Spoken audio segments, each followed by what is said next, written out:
नमस्कार, good evening. मैं doctor प्रीति लक्ष्मण सेठ hospital and IVF centre Jhansi से। एक पेशेंट ने मुझसे पूछा है कि पूरे आईवीएफ प्रोसीजर को मैं समझाऊं। मैं ये यूट्यूब में ये वीडियो इसीलिए बना रही हूँ कि मैं पूरे आईवीएफ प्रोसीजर को समझाऊं। See what is IVF?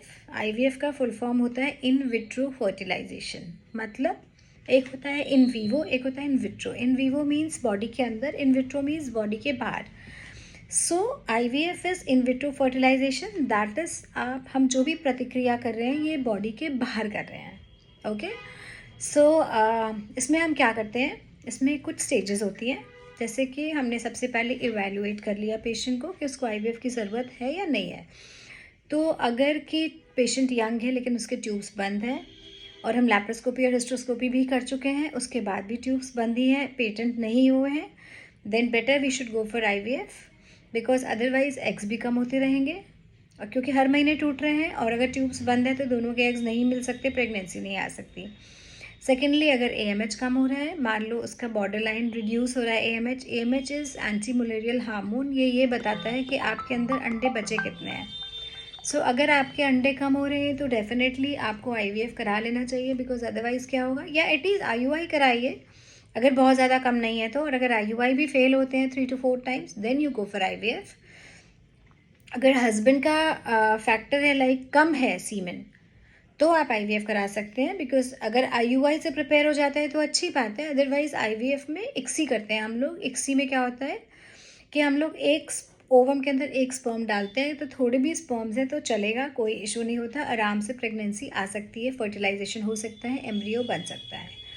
और या फिर हस्बैंड का एजोस्पर्मिया है लेकिन टेस्टीज में फॉलिकल मतलब स्पर्म्स हैं, तो हम लोग टीसा करते हैं, जिसमें हम लोग सिरिंज के थ्रू स्पर्म्स निकालते हैं टेस्टिस के अंदर से, और उसके बाद उनसे हम लोग जो फीमेल के एग्स निकाले होते हैं उनमें डाल के इक्सी करके फिर एम्ब्रियो बना के फिर ट्रांसफ़र करते हैं।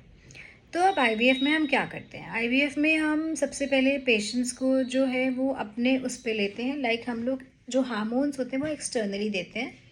जो इंजेक्शंस होते हैं दे आर, जैसे इंसुलिन की सिरिंज होती है उतने वैसी सिरिंज होती है। जो डायबिटिक्स होते हैं जो रोज़ के 3 बार इंजेक्शन लगाते हैं, तो आईवीएफ में आप दिन में 1 बार तो लगा ही सकते हैं, and it is not very painful because वो निडल बहुत ही पतली होती है।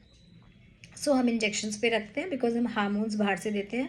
बिकॉज हमारा जो हमारे को जो चाहिए होता है वो ये होता है कि हमें मल्टीपल फॉलिकल्स डेवलपमेंट चाहिए, एटलीस्ट 7 से 10 अच्छे अंडे बने, जिससे 5 से 6 अच्छे ब्लास्ट बन पाएँ, जिससे कि हम उस टाइम भी यूज़ कर सकें और उन्हें फ्रीज़ करके भी रख सकें।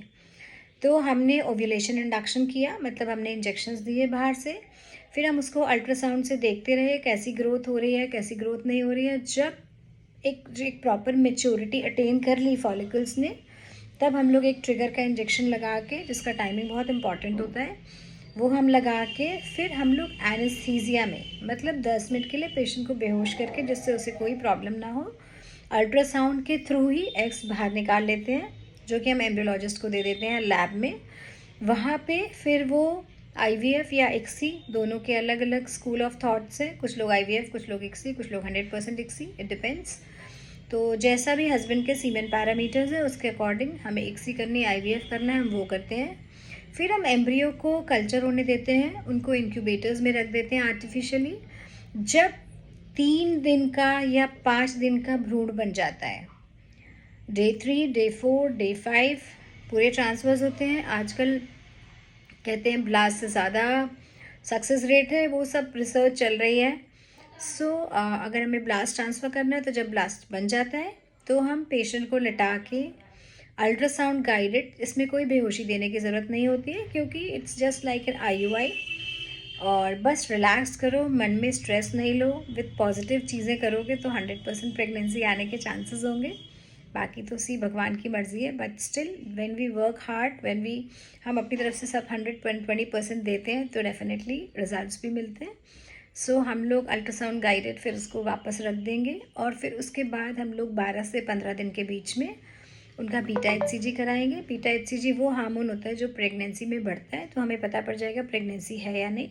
तो अगर प्रेगनेंसी आई है फिर हम मेडिसिन कंटिन्यू करते हैं और हम फिर 15 दिन बाद अल्ट्रासाउंड करते हैं टू सी कि 1 सैक आया है या 2 सैक आए हैं या ट्रिपलेट्स कभी कभी।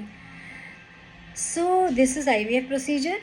इसमें कोई भी पेन नहीं होता, कोई भी चीज़ पेन वाली नहीं होती है। जब हम लोग अल्ट्रासाउंड करते हैं वैसे ही एग्स निकालते हैं, फिर भी क्योंकि वो निडल से प्रिक होता है इसलिए हम लोग एनेस्थीसिया दे के करते हैं, और जब हम ट्रांसफ़र करते हैं तब एनेस्थीसिया की कोई ज़रूरत नहीं होती है। This is the whole IVF procedure. और जो भी हमारे एग्स बचे होते हैं, लाइक हमने 2 से 3 एग्स अच्छी क्वालिटी के जो वो ट्रांसफ़र कर देते हैं, बाकी को हम लोग फ्रीज़ करके रख देते हैं, जिसे हम सालों तक फ्रीज़ करके रख सकते हैं। सालों मीन्स सालों तक रख सकते हैं, आपके रहने के बाद भी ना रहने के बाद भी रख सकते हैं। So they can be kept for any number of years. बस आपको उसमें लिक्विड नाइट्रोजन डालते रहना पड़ता है at every 5 days, so that वो कभी भी ऐसा ना हो कि लिक्विड मतलब फ्रीजिंग पॉइंट से नीचे ना हो।